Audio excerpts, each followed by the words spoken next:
So you've decided to quickly host a nice get-together with friends and family for dinner in just a few days.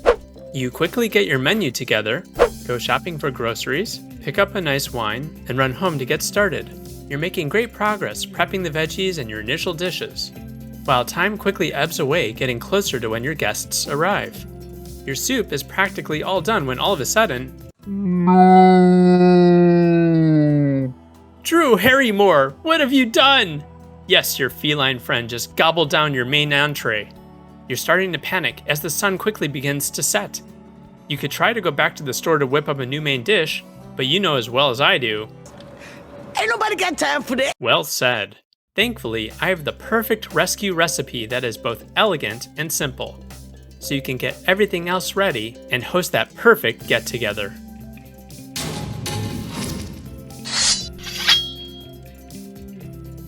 If you've never had a deli roll before, don't click away. This is such an easy recipe to make. Your guests are going to come in and eat this over and over again. In fact, it's so easy to make. I'm going to make two of them side by side. One's going to be a honey mustard, a sweet honey mustard, and the other one's more of a smoky barbecue.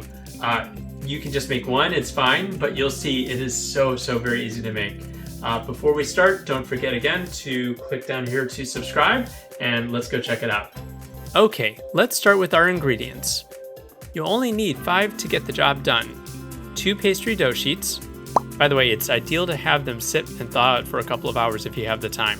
You'll thank me later. 1/3 pound of smoked turkey breast, 1/3 pound of salami, honey mustard or barbecue sauce, and 1 stick of margarine. First, get that oven ready on 350 degrees. While the oven is preheating, spray down your aluminum pan with some non-stick spray. Place your first dough sheet near the top of the pan, carefully unfolding the flaps to prevent them from cracking.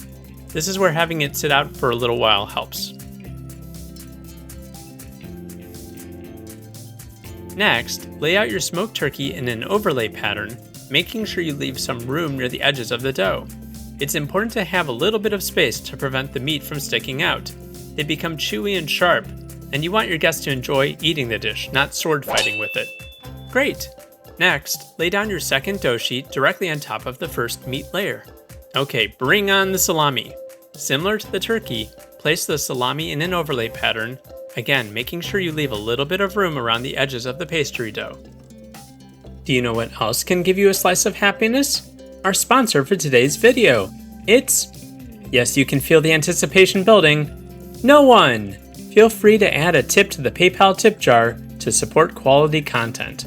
The link is in the description. Great! It's sauce time. Here's the 3-star Michelin exact measurement technique. Squirt down rows of your favorite condiment until you get to about the 1/3 or 1/2 mark.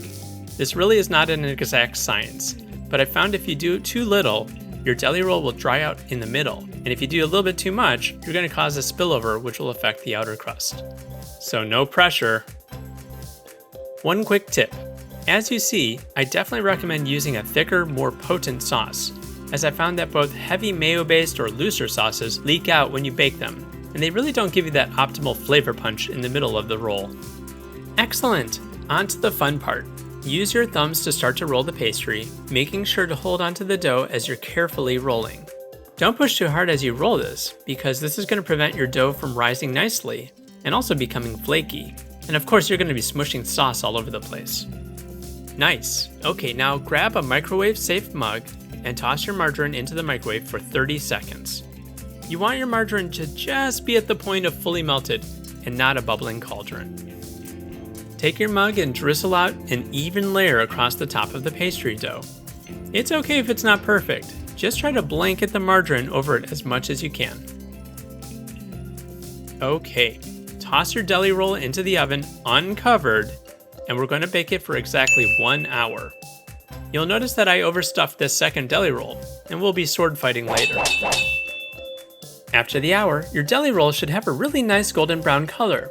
If it's still a little bit beige, you may want to keep it in the oven for just a few more minutes, but just make sure to watch it so it doesn't burn. Next, drain the excess liquid from the pan. And that's it. Use an electric knife or a very sharp serrated knife to cut slices, and you'll have a crowd pleaser every time. That outer crust is nice, flaky, and crispy, and that core is so perfectly tender with that saucy burst of flavor. Enjoy!